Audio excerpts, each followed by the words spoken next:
Noemí, tú eres te vas congelando, pero tú eres la anfitriona, ¿vale? Entonces, Ahmed, you can listen me? Ahmed, yes? Bueno, your microphone is closed, ¿vale? Ok, bueno, entonces, Daniel, yo creo que te toca a ti centrar el tema en inglés, y vamos avanzando, ¿te parece? Perfecto. Alfonso, bueno, Alfonso, digo, hostia. Hola, Ariana, Ahmed, nice to see you.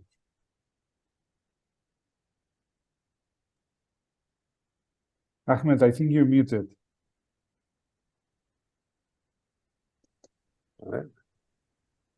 Yes, Alfonso, how are you? Good to see you. Nice. Really good to see you. And you too. You've seen the latest BBC article about the Fishmeal by Tom? Yes, I mean, I was, I was trying BBC to cover this for more than 5 years now, and they finally did it. It's like, I know. Yes, but it's good that it was covered. Okay, I would suggest one thing. Ahmed, hello, how are you? And I would suggest that Noemi can introduce why we are here, why we need to listen, why we need to listen to your experience. And I think Noemi will do so much better than myself. Noemi, see? I will try, but you see my network is not working very well, so I will try to introduce, but if in any moment I'm off, just you can continue without me. I will try to disconnect the camera also. Exactly, ¿sí? Disconnect the camera will be better. Yeah. Sí, okay. Okay, it happened that the other day, I was in the Gambia just 1 month ago, and I was talking with the fishermen and with some friends that are activists, and we're talking again, like every time we come to the Gambia, about the fish meal factories and the problem that it supposes. So also I share in this WhatsApp group that Adolfo has, and there was a lot of people giving their opinions, and there was a lady that said it would be interesting that Gambians talk about this, and say yes. Not me. I think it's better that Gambians explain what is happening here. So that's because today we have Alfonso Daniels, that he is from the BBC. I know him because I was just reading about fish meal factories, and I found him. Also, he is friend of Ahmed. Ahmed is microbiologist, and I think he has some problems with the golden lead, one of the biggest fish meal factory in the Gambia. So I think they are the best person to talk about this. Okay, so I will be here if you need me, but maybe I will disconnect my camera today, okay? Okay. Well, it means that Ahmed will explain us what is the problem in Gambia, maybe? Can I understand, yeah? Okay, yeah, Ahmed, Ahmed, you are in your hands. I beg your pardon? We are in your hands. It means that we are quite proud to listen to you. Okay. I got it. Thank you very much. Yeah, I'm Ahmed Manjang from Gunjur, the Gambia. I'm a microbiologist by training, and I train and work in the UK. From there, I come back to the Gambia. And from there, I went to Saudi Arabia. In fact, when I was in Saudi Arabia, this fish meal factory was established in Gunjur in 2016. So I was on holiday in 2017. I went to the beach to swim, which I normally do. But on this fateful morning, there is something strange on the beach, because on the sea, you can see a lot of pelicans, settling on the water. I've never seen that before. So it just occurred to me that this is something strange here. Then I took off my clothes, but as soon as I got into the water, I was confronted with this foul smell. Then I realized something is not right. Then I come out, I try to find another location, but on the mouth of the lagoon, I see the lagoon is covered with oil, and already I start fish dying on shrimps. Then I investigate, I found out that actually there is a fish meal factory operating, and they are throwing their waste into the ozones. and also into the lagoon. Then I started researching, the effects that will have. And I start writing about it. In fact, I start writing about eutrophication almost 1 year before we've seen the effect. In fact, is that eutrophication that alerted the entire community about the dangers of fishmeal factory being so close to the water bodies. But before then, the community, immediately as soon as they started operating, the smell coming to the village was unbearable. In fact, this is when the community realized they made a mistake allowing these people to settle in. But then it was too late. This was a chaos time. In the time of the dictatorship. People are not even confident to confront.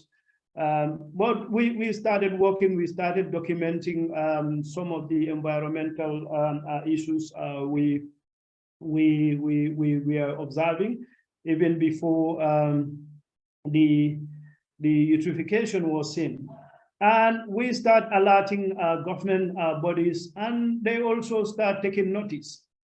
It was not long before the Environment Agency dragged Golden Leaf to the courts because of the evidence we put across them and their observations.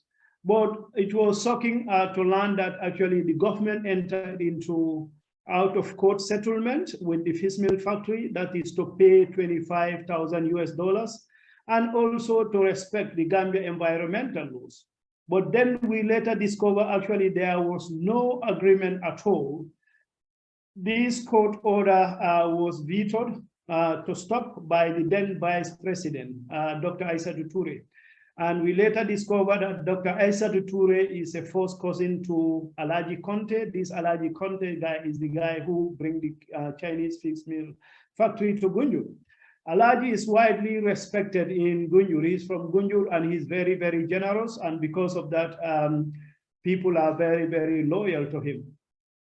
So they allocate the place to them for free, but on the condition that the promise that the Chinese promise they will build the local road that link the fishing village and the main village. And they also promise a fish market for women who were using the vicinity where they built the factory. They were using it to dry fish and also to smoke. So they said they will build them a brand new fish market. And they also promised 600 jobs. So this was too good for the community, and they give the free place to them for free. But they turned back their backs on all those promises. Up to now, none of those promises were materialized. In fact, at the height of their operation, they don't employ more than 10 Gambians. They have a lot of day jobs where people from West Africa mainly will carry the fish from the boat to the factory. They provide those kind of jobs. And also during the feast, like the Ramadan, they will buy sugar and give it to the community. And right now also they are paying $40,000 per month to the community. But that's it. So they continue their exploitation of our environment. It was one fine afternoon, the entire lagoon turned red. This is the effect of the fishmeal waste they were throwing into the lagoon, because the water body is not great. So we all know blood have a very, very high biological demand. So when you throw blood into the water, it will soak up all the oxygen that is available. And also if you throw too much nutrients into a water body, it's called a situation called eutrophication. So this accelerates biological process, which also draw more oxygen from the water. So eventually the water become anoxic. That kills all living things that need oxygen to grow. We have pictures of dead crabs, dead shrimps, dead fish, and eventually they all sink to the bottom of the lake, and also that decomposition also draw more and more oxygen. So these give opportunity for anaerobic organisms like chlomoviolation bacteria and also algae. So that's the bloom we see, the entire water turned red, and more stuff, more living things died. So this is where the entire community come to realize that, wow, this is serious. So once we raise the alarm, they now turn their pipe into the ozone. And we report this also to the National Environment Agency, and they advise them to remove it.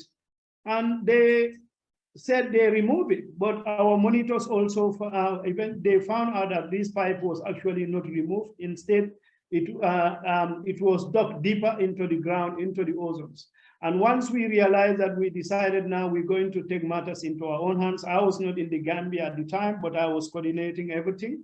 So a day was set, we went and removed. The police turned up, but they were taken aback by the number of people who turned up. The pipe was removed, but after the government now turned to us and they sued us to court for criminal trespass and willful damage to property. But because of the outstanding work done by our lawyer, these 5 people were eventually acquitted and discharged. And from there, we realized we are up to a very, very serious threat, and we filed a lawsuit against them at the High Courts. That was on the 17th of August, 2017, but unfortunately, this matter still cannot proceed at the courts. And I again went and investigated what might be responsible. It doesn't take me long to discover that the lawyer for the Chinese and also the High Court judge that is overseeing the church, this case, her husband and the lawyer for the Chinese were childhood friends. So we know it was compromised, and I published this in the social media, and also we published it on our Gunjur News online. So I think when the family member of the judge saw that and they reported to her, he called our lawyer and threatened that if I didn't remove that material from the internet, she will throw out the case out of the court, because she felt that I was tampering with the case. So that's the situation. I believe the Chinese, they already compromised our court system, and our success against them are far in between, but we are very happy the progress we are making. And also somewhere in 2021, this is a women vegetable garden. The Chinese want to expand to it, and the village authorities agree to it. But as soon as we realize it, we mount another protest. We went and removed their posts and their pegs. And we went to the Alikali, that's the village mayor. That's what you people are trying to do is not acceptable, and we're not going to tolerate it. You know, we rather die than see this thing happen. Then we went to our lawyer again and filed a lawsuit, an injunction against them, which again was successful. But after that, they went and buy a place near the beach, and they used as their storage facilities. So that's where we are recently. Our investigation, which Alfonso was aware, which involved the permanent secretary accepting bribe from the Chinese. The guy is now in prison. He's going to be in prison for 5 years because of his involvement with Golden Leads, because there are occasions when their boats were caught fishing in the wrong places. But they will give a backhand to this permanent secretary and the minister, and they will get a very light fine, and they will continue doing what they are doing. So that's where we are now. Our case is still pending. We try to actually withdraw the case and go to the ECOWAS courts. But these things require finances, which we don't have. And in Gambia here, it's very, very difficult to get funding for these kind of things. So it's left to people like me to pull from our Mika resources to pay the lawyer, you know, at the municipal bill. And the lawyer also is from Gunjur. So he considers himself as part of the fight. So anything he do is on pro bono basis so far for us. But taking it to ECOWAS court, that's going to require some kind of funding. That's where we are stuck right now. Okay, Ahmed, thank you for your explanations. And maybe Alfonso, you can follow with these explanations and to explain us where are you now, and the final discussion will be what we can do from here. You know? First of all, to listen, and secondly, as we try to understand and try to look how we can help, if we can help. Thank you, Adolfo. I mean, just to mention that the work that Ahmed and activists on the ground are doing is, for me, is really important, is really dangerous. Often, I remember going to the Gambia, going to the beach and being attacked, actually, at some point, simply by starting to film. So it's really, really very delicate work, and that has to be mentioned. First of all, just a quick introduction. I'm an investigative journalist and researcher from Barcelona, based in London though, and I work for BBC, but I work for other organizations like Changing Markets. I've worked for Changing Markets, Overseas Development Institute, Financial Transparency Coalition, and other organizations focusing on environmental crimes mostly. Just before we go into what Ahmed was saying, I think it's important to give a slight context of what is this. It's not just a local problem, which is a really big problem, but this is a regional and international problem in many ways. What we found out when we were there a few years ago is that at least half of the fishing catch in the Gambia was going to fishmeal plants. There's golden lead, which is the main one, but there are two other plants. You have also fishmeal plants further north and south in Senegal, and around 40 plants in Mauritania as well. They're all essentially preying on small pelagic fish, sardinella, etc., which is a key element of protein for the region, for the people there, living there. That is converted into fish meal or fish oil.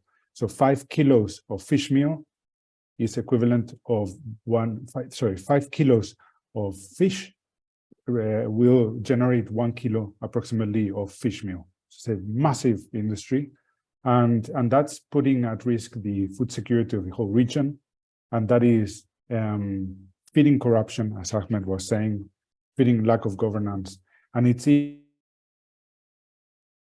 is contributing to overfishing and illegal fishing that's already happening in the area. So you do have fishermen in the Gambia, fishermen in Mauritania, fishermen in Senegal telling you that they have to go further and further into sea to find fish. That's what's happening now. And in 2-3 years, the price of fish in the markets has doubled or increased even further. So just to give that context, what's interesting here is that there's a cloud of secrecy surrounding of where this fish meal and where this fish oil ends up. Where is it being sold? And that's part of my investigation, was trying to find out as much as possible what was happening there. So we know, for example, that Biomar, which is a Danish company, it appears in the Ocean Disclosure Project that they have sourced fish meal from the Gambia. Biomar is a key aqua feed company that supplies aqua feed to many other companies in Europe. So there's one interesting link. Then we got information from the Food Safety Agency in the Gambia that the fish meal produced then, that was a few years ago, was going through to companies in Vietnam, in Thailand, Saudi Arabia, Tunisia, and Mauritania. So that was either going there to be re-exported, or we believe most of it actually ends up in Vietnam, and in Vietnam is transferred to China.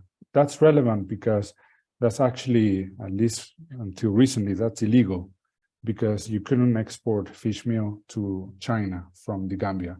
So what they did, and that's what's told by one of the plant directors, they exported the fish meal to Vietnam.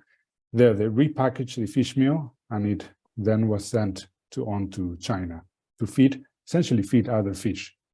In terms of the fish oil, what's interesting, we found out that most of it was going to a company in Chile called Trio SA, and that in turn it's processed into supplements, for example, that are sold in the United States, in Europe. All that was done without the knowledge, without the authorities knowing that this was happening, without the food safety certificates that were required for that export. When we told the food safety agency that that's what's happening, they were surprised. They investigated, and they even stopped at some point some of the companies from operating. We communicated that information also to the Chilean authorities, and they didn't do anything. Eventually, the head of the food safety agency was fired, actually. I don't know if Ahmed will have any update on what happened there. So it goes back to Adolfo's, your question, what can be done? I mean, I think one issue that's key is to understand where all these products are going, and also to make sure that these companies and the consumers realize that these products are coming from a region that is being decimated, whose fisheries resources are being decimated without any real gain for the local population. As Ahmed was saying, there were very few jobs linked to fishmeal, directly to the fishmeal plants. They barely pay any tax at all. And the damage they're creating in terms of undermining the tourism industry, for example, in Gambia, let alone undermining the fisheries resources, which obviously traditional fishermen depend on, is immense. That has an implication also. When you speak to fishermen and they say, what are we going to do? Now, obviously, many of them are and have tried to go and migrate to Europe, to Spain, mainly through the Canary Islands. So it's a big implications. And what's concerning is that even when you reveal information, when you reveal names of companies, nothing is being done. There's no effect, there's no action being taken by anyone. And it happens that only then people like activists and scientists like Ahmed are left alone, essentially, to fight these companies, which are very well financed and very well protected politically. So yes, I don't think there is no, I mean, it's maybe going too far, but it's in the conversation, but I feel there is no political will to resolve this issue. It's an issue that's definitely affecting many people, and it's getting worse, if anything. Thank you, Alfonso, for your comments. Maybe, Pep, yeah, I don't know if you, Pep Hurtado, do you like to participate in this? Do you have any opinion about, or what do you think? But hello, I'm Pep Hurtado. Yeah, Pep, please, if you can introduce yourself for Alfonso Ahmed, will be nice. Okay, I am a biologist working now in the Barcelona City Council, but I have experience in environmental aspects about fisheries. Now I assist as a personally approach. I agree. I understand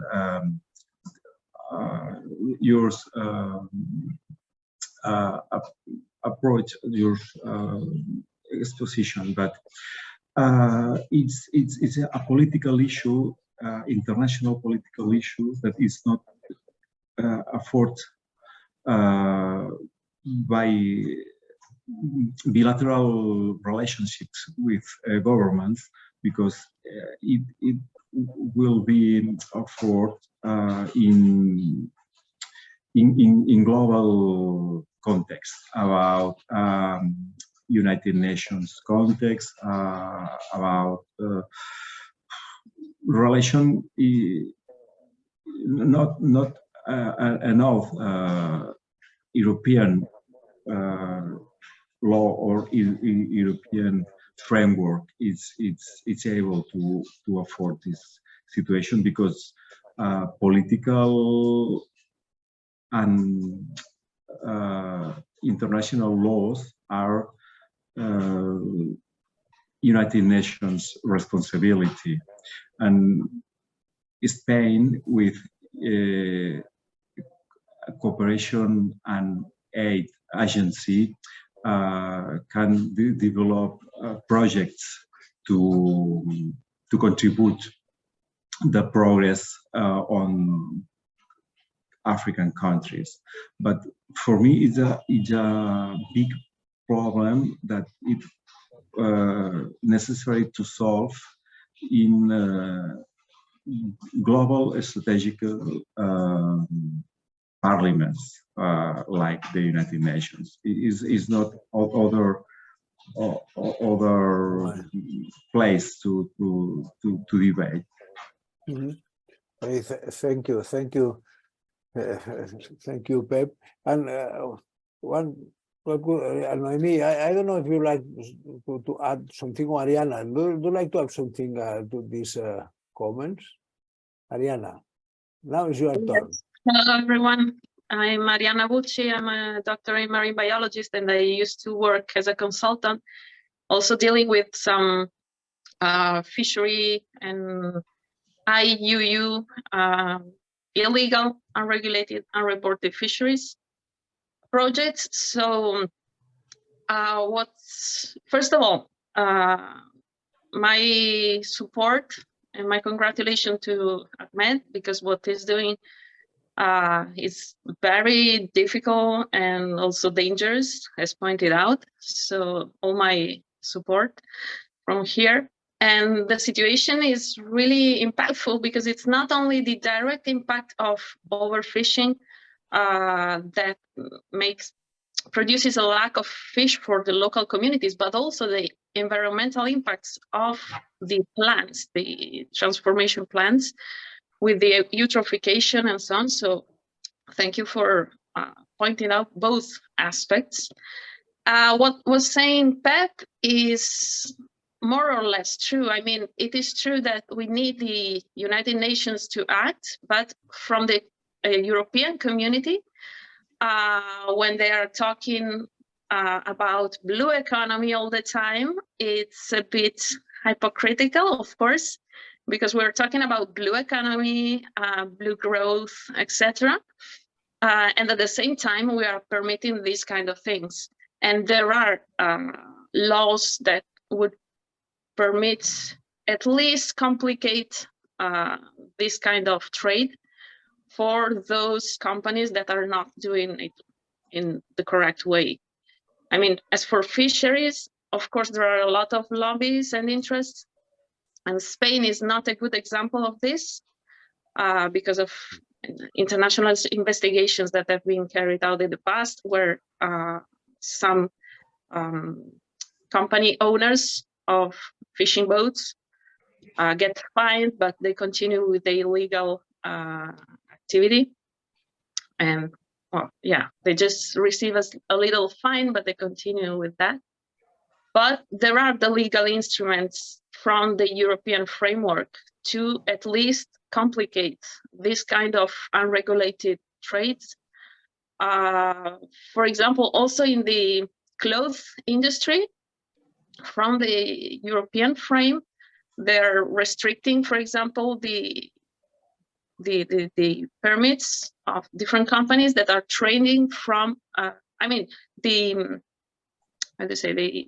process can and has to be controlled by authorities. And there is the legal framework to do it from Europe. A different thing is it is being applied.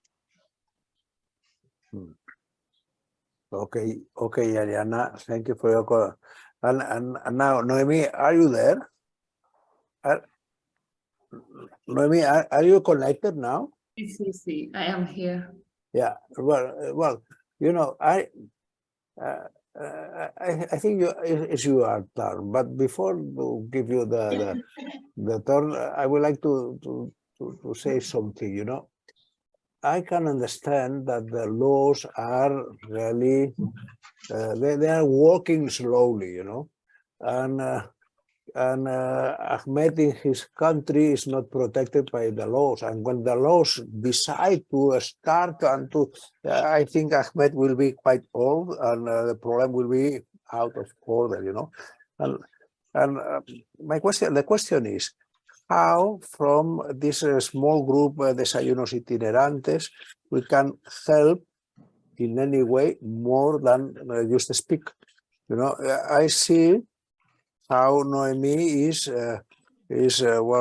traveling to Gambia every 15 days, every month, and is trying to help and to do things. And my question is how we can help Noemí in her job to.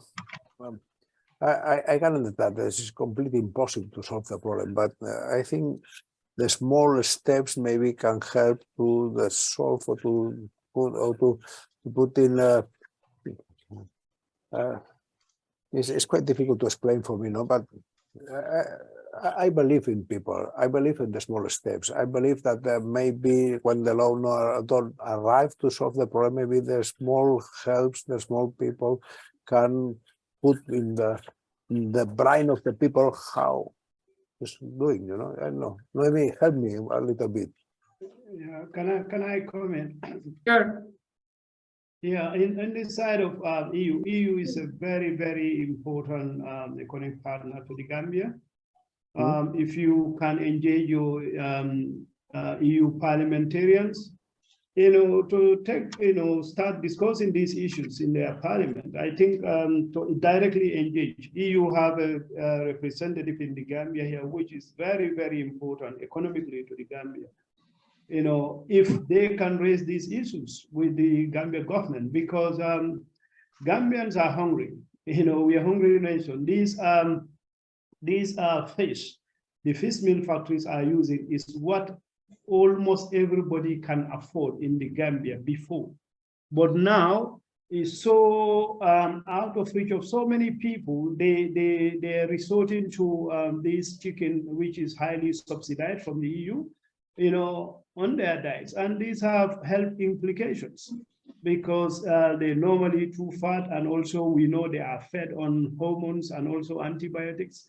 So Gambians increasingly are eating less and less fish. I live along the coast, but increasingly we are eating more and more chicken that is imported instead of fish. So why would EU, such an important economic partner to the Gambia, will let Gambia actually starve its own people, deny us the protein we all need. So I think by engaging your European parliamentarians to discuss with the EU partner to actually remind Gambia of their responsibilities. And also these environmental issues are all interlinked. What affects us in the Gambia here can have an impact in the US and also in the EU. We have seen an influx of migrants also from the Gambia. So these fishermen, now they are directly competing with these Chinese who have a free hand in our oceans. So basically, they're making these boats now purposely to take Gambians across the to Europe. That is more lucrative now than going for fishing, because you go thousands and thousands of miles, you catch nothing, but you make about every Gambian person pay up to like $50,000. So if you have 100 people, that's like $500,000 dollars. So they are resorting to that. My community, we lose so many youths, nobody knows. In fact, the last time an entire boat, contained over 200 youths, mainly from my community, still no information about it since October 2022. No, 2021, sorry. So the impacts are everywhere to see. The direct impact on the EU is, the influx of migrants from the coastal villages, because they couldn't find job, and also the boat owners are not catching fish anymore. Now they are resorting to these smuggling youths to Europe for quick profits. So EU is directly affected, while Gambians also affected. Oh yeah. The question is, I repeat again, Alfonso, what we can do? What do you think? Because I don't know if it's an English word, the diagnostic is done, and the situation is really well explained. We know that the China's company are trying to, we know that the tourism is, the tourist part of Gambia is disappeared, we know that the people who are until now living from the fishery but what we can do in our hands, not in the government hands, because we cannot handle the government. The only we can do is to help your articles, help your reports to explain people what is happening. But because at the end, at the end, in Spain, for example, no, all people likes to eat fish, you know, and now it's quite difficult to distinguish what is the fish that is free, what is the fish who is coming from their farms, you know.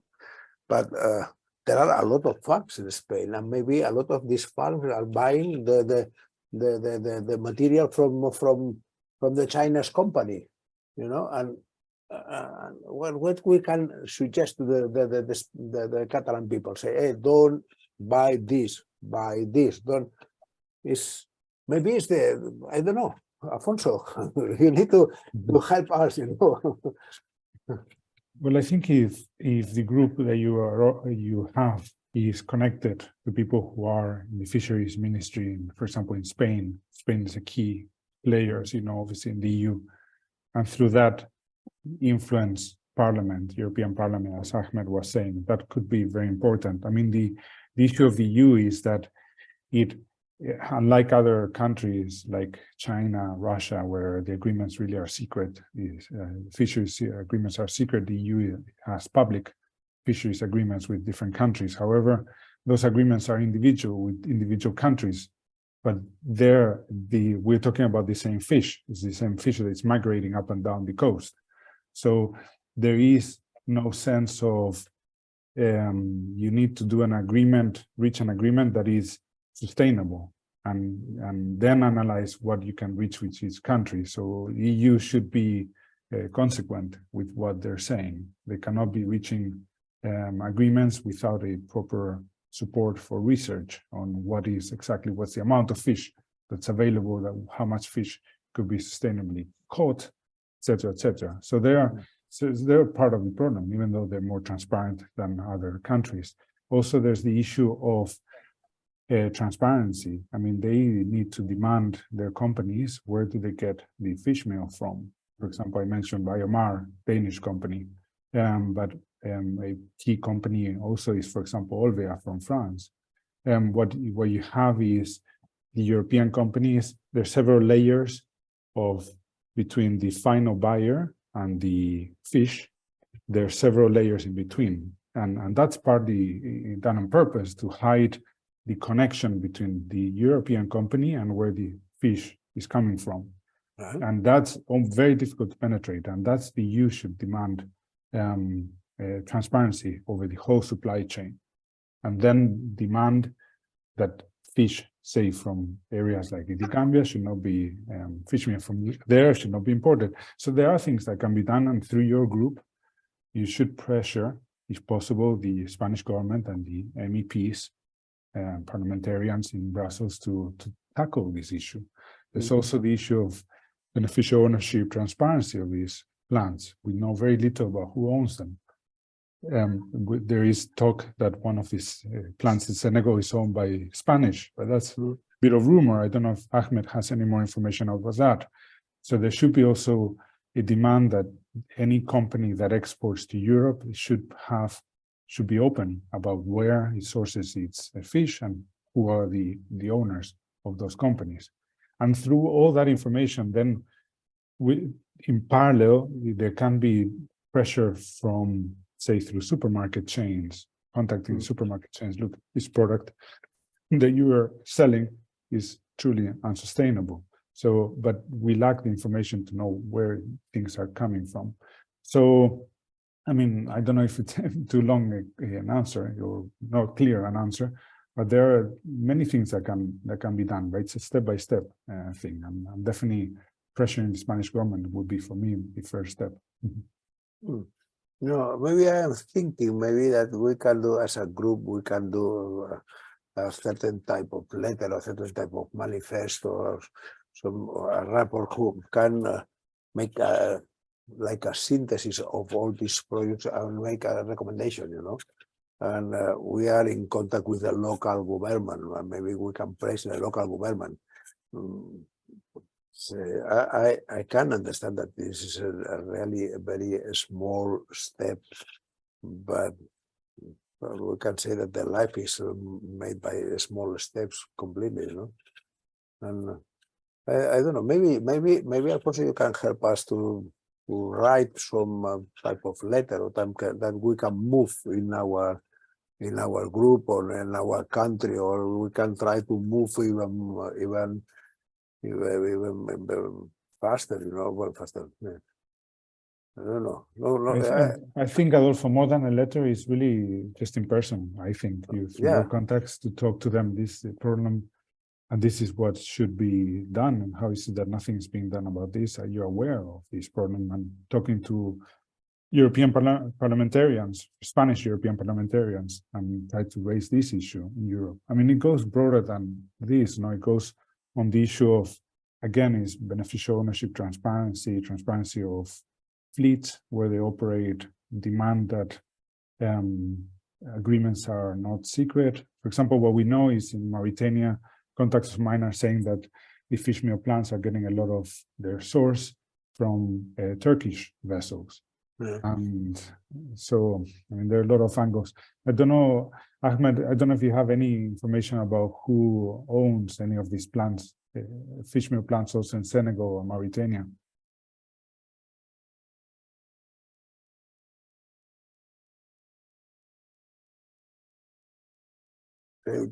Open your microphone, Ahmed. Yeah, sorry. Yeah, it's mainly Chinese and also Mauritanian national, wealthy Mauritanians. You mentioned Mauritania have 40, but it's actually 51 now. They have. I've been to this meeting in Senegal where I meet representative from Mauritania. They actually have 51 fishmeal factories now. And it's mainly Europeans, and also the Turkish also are getting in the act. They not only stop and fishing, but they also get into owning these fishmeal factories. In the Gambia, yeah, all three are owned by the Chinese, even though the one in Sanyang, you know, is a Mauritanian guy, is what is fronting it, but behind it are the Chinese. In fact, the ones in Khartoum actually were buying from Golden Lead, and at some point they want to share, they couldn't, and they went and opened that one. You know, and also one of the our success that I didn't mention, which I think was significant, was that when we start this campaign, there are actually about 15 to 20 new applications for fishmeal factories. But because of our campaign and sensitize of the general public and also the parliament, they are all suspended. So it's only these three now which are operating, but it could have been up to 20, you know, by now. Ahmed, is there information about the Spanish-owned plant in Senegal? Is that correct? Yeah, Spanish are owned. Yeah, exactly. Yeah, that's true. That's true. In that meeting, that also come up. Yeah. You know, in fact, I'm having a meeting with that group tomorrow. I can gather more information about the ownership. Yeah, but there are Spanish ownership definitely. In fact, that's the factory we visited in Kayar. You know Kayar? No, you know.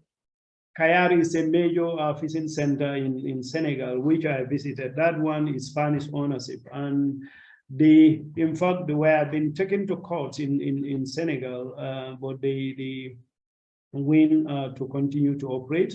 But the locals were success. When we went there, they were throwing their waste actually on overground, not in the sea, and also into a lagoon, which now they stopped them from doing that. Yes, that is a Spanish owned. The one in Kaya, you can Google it, Kayarr. The question is, there are any company who are working and producing this kind of product in a good shape, or all people trying to take short ways? You know, do you know any company who are doing well? About fishmeal? About, well, you know, because I can see that the businesses, the business of this company is doing as bad as possible, you know. It's very lucrative, but when exactly. it comes to their relationship with the environment is very poor, and also the working conditions in these factories are terrible. You know, they don't actually employ them full time. They are temporary employees. So if you are sick for a couple of days, they replace you with somebody else. And they're not paying any social security for them. And also this Alfonso mentioned they hardly pay any tax because there are a lot of secrecy around. Nobody knows their turnover, you know, how much money they are making. So they cannot be properly taxed. In fact, during our court case against them, they don't even have a file for the employees. So if you don't have a file for the employees, you don't have a pay slip or an employment letter, how can you tax them properly? So these are the issues that come up, and it's not only the locals that are losing, but the government also is losing a lot of money by allowing these people to continue to operate. Difficult problem. Very difficult, yeah. Very difficult. And socially, people also is a big problem for people like me, because I do other things, health, you know, but people think I'm a troublemaker. They make things difficult for you in the community. So these are the challenges we face, but we know it's all worth it, because what we are fighting is for the common good. It's not for our individual interest. But socially is a big problem.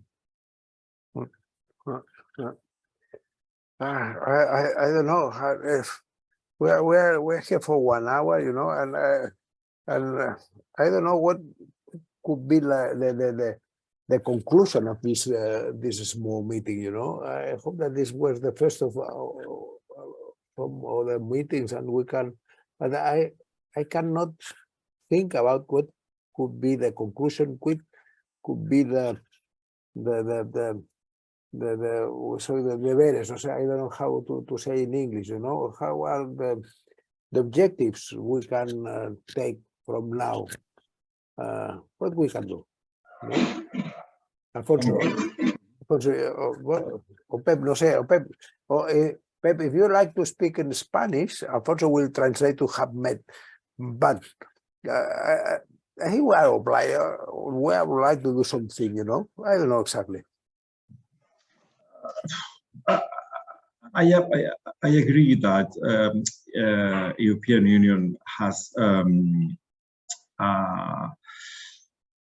a chance to modify it or to change the bilateral contract with African countries, but is not a big deal in terms of competitive market. It is not. I think it's not really possible to change the competitiveness of the fish market and food based on fish, because regulation is not yet in this position to afford this challenge. I don't know, really, I don't know how we can help in this situation. We can walk in this kind of solution, talking with our parliamentarians, representatives, but is a big challenge to change. Yeah, and well, Pep, gracias. Pep, we say Alfonso said that they need to leave the meeting in 5 minutes, more or less, you know, and we can say one thing, you know, this is our first meeting altogether around this problem, you know, and I promise you that will be not the final one. We will follow, you know. I think we need to think a little bit about. We have here with us Noemí, who is always explaining about this problem, and we need to see which could be our strategy in front of this. You know, what is the strategy? We need to speak with the parliamentarian Spanish. I really, I don't know. Ahmed, sorry for that, because I don't have any solution. You know? The only thing is that now we know much better than 1 hour ago what is the problem, you know, and we try to understand, we try to investigate which are the Spanish companies who are doing the same. We are trying to know better the problem, and we try, in front of this knowledge, we try to offer which could be our proposals. Yeah, no sé más. I almost would want to make a question, actually. Do you know parliamentarians? Do you know people in the Spanish government at the moment? You know European parliamentarians? No, or a way of reaching to them? No, I don't know, but but to reach them is not an impossible work, you know. It's only to search a little bit, and we can know through the Catalan people, we can arrive to the right people, and we try to no, it's not impossible. Because I think, because you want concrete steps. I think I would try to do that first through your contacts and try to organize a similar event in Brussels, in the European Parliament, and talk about this issue. I mean, your EU is a key client. Yeah. And the end conclusion is fishmeal production has to stop. Yeah. I mean, it has to stop. So I will promise you one thing, you know, today I didn't know which the Spanish parliament can be involved in this matter, you know, but it doesn't matter, you know. But I promise you that I will investigate, and we arrive to this man. I will see which is the knowledge of this man or this woman who has about this problem, you know. I have to see, and after that we can see how we can build together in front of this problem, you know. Maybe this is the conclusion of this meeting, you know, is well, we need to know exactly who knows who in our country. Yeah. Huh? As from my understanding, the lobbying outside the governments can also be probably more useful, as it happened for the banning of single-use plastic that started from NGOs and arrived to Europe, to European Parliament. I believe that could also be another way, because the political and representative parliament people are pressured by the fisheries lobby, which is very powerful in Spain. Just for an example, to talk about the quotas for tuna fish among European communities, the negotiation is done on closed doors. So about transparency, there is quite a lack of transparency in Europe as well. So it's good to try the governmental way, but also the NGO lobbying, because it's a lobbying to make pressure, because otherwise there are too many interests that are forcing the situation. We know. In Catalan, we say that sense gira feina. It means that we have a lot of work to do in front of us, you know. But well, you know, I would like to close this meeting because Alfonso needs to leave, and I think we have to spend 1 hour on that, you know. And well, first of all, thank you, Ahmed, for your explanations, you know. Thank you to send to us your thinkings and your sufferings, if you like. I don't know if you are in English word or not, but well, well, these sufferings will be not in the empty. We will try to manage them and to help, you know. And thank you, Noemí, because you are always with us, and we are the connection with Gambia. And Alfonso, you need to think that it's not the first and the only time that we'll be in contact. We'll be in contact several times, and we try to understand through you how we can help, or how we can work, what kind of things we can do, you know. And sorry for our poor English, but I think the first time will be better. Bueno, gracias a todos. Gracias a todos, y thank you for the opportunity to explain this problem, which affects all of us, not just Ahmed. Yeah, It affects all of us. Ahmed, Thank you, Adolfo. Gracias, Noemí. Thank you, Thank you. Ahmed. Thank you, Noemí. And Gracias. see you later. See you soon. Bye. Bye, thank you. Bye.